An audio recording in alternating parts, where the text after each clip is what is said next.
Créé par les présidents de fédération en juin 2011 suite à la dislocation de l'ex-Haut Conseil, dans le but de répondre aux urgences et à la situation chaotique que vivait l'Église protestante évangélique sans repère et interlocuteur, 17 pasteurs morts lors de la crise post-électorale, 436 églises pillées et 1200 fermées sur l'ensemble du territoire ivoirien.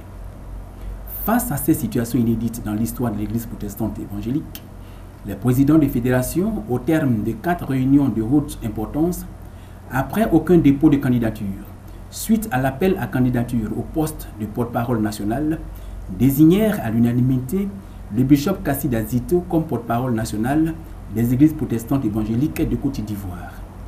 Dès lors, les priorités des présidents de fédération envers le porte-parole national étaient sécurisation des pasteurs et la réouverture des églises. C'est un total de 27 églises, dont la radio-fréquence vie, qui furent réouvertes et sécurisées sur instruction du bishop Kassid et grâce à la collaboration de l'ONUCI et des FRC. L'organisation sécurisée du retour des pasteurs des îles. C'est un total de 32 pasteurs qui ont été convoyés de la frontière du Ghana à Abidjan grâce au concours des forces républicaines. Redorer l'image de la coopération pastorale auprès des nouvelles autorités. Plusieurs rencontres de haut niveau avec le président de la Cour suprême, le président de l'Assemblée nationale, le ministère de l'Intérieur et la direction des cultes, rencontres avec les chefs religieux.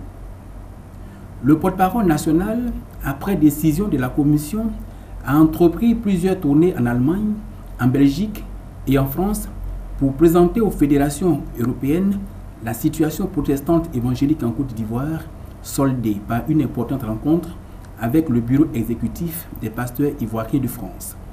Convoqué par l'ordre des évêques africains au Burkina Faso pour présenter la situation de l'Église, le bishop profita de l'occasion pour demander au collège des évêques de prier pour les pasteurs de Côte d'Ivoire et les nouvelles autorités du pays.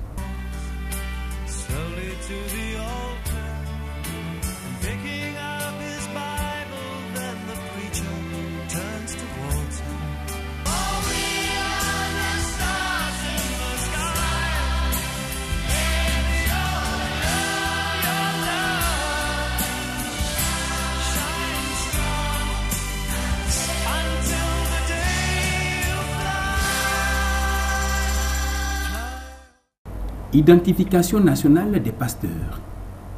Considérant le désordre dont est victime le corps pastoral, considérant l'implication du titre pastoral dans les nombreuses attaques contre les positions des FRC et dans le souci majeur de voir le corps pastoral protestant évangélique sorti de l'informel pour jouer un rôle majeur dans la nation, après le souhait manifeste de l'État de Côte d'Ivoire, via le ministère de l'Intérieur, de connaître le nom exact des hommes de Dieu, des différentes obédiences, les présidents de fédération réunis en assemblée exceptionnelle adoptèrent à l'unanimité le lancement de l'identification des pasteurs. Le 17 mars 2012, à la Bibliothèque nationale au Plateau, c'est plus de 1000 pasteurs de façon historique qui répondirent à l'appel de leur porte-parole pour se faire identifier. Dans le souci de mieux expliquer l'importance de l'identification, assortie d'une carte officielle régissant le corps pastoral, plusieurs tournées furent organisées dans le district d'Abidjan et dans les villes de l'intérieur pour permettre aux pasteurs, pour la première fois de l'histoire de l'Église, de prendre la parole sans tabou pour poser leurs préoccupations et donner leur avis.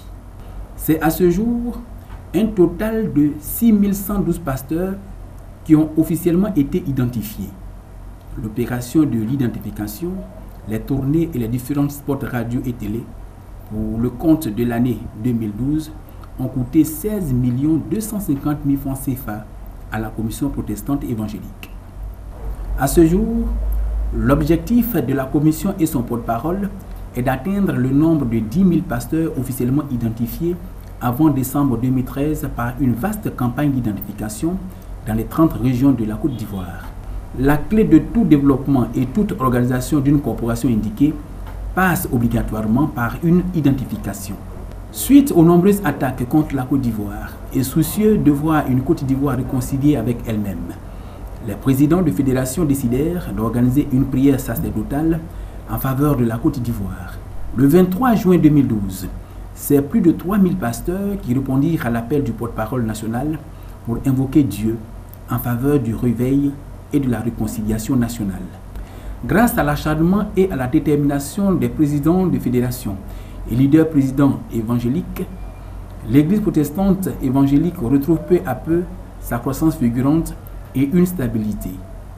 Aujourd'hui, le corps pastoral, conscient du danger de l'implication du religieux dans les débats politiques, ont résolument pris la décision de se concentrer sur leur vocation, celle d'encadreurs et de moralisateurs de conscience pour une Côte d'Ivoire réconciliée et réveillée par l'onction du Saint-Esprit.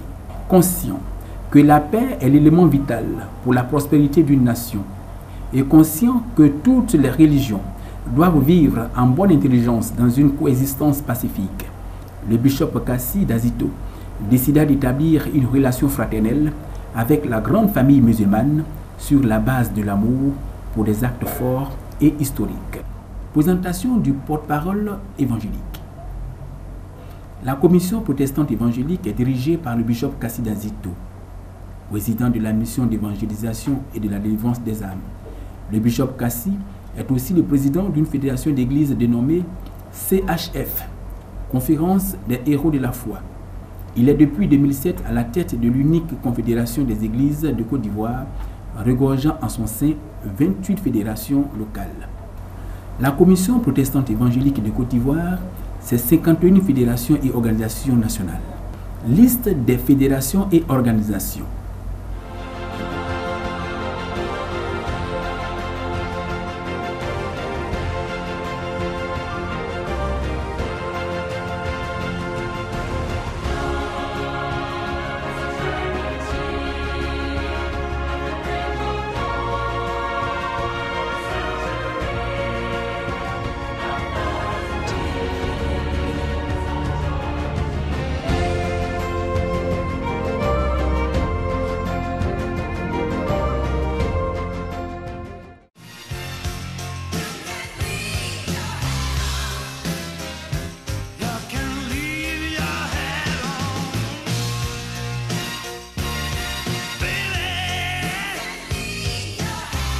Je suis très content d'être ici en Côte d'Ivoire, à Abidjan, pour pouvoir ensemble partager ce moment très important pour la réconciliation du pays et aussi la paix dans ce pays.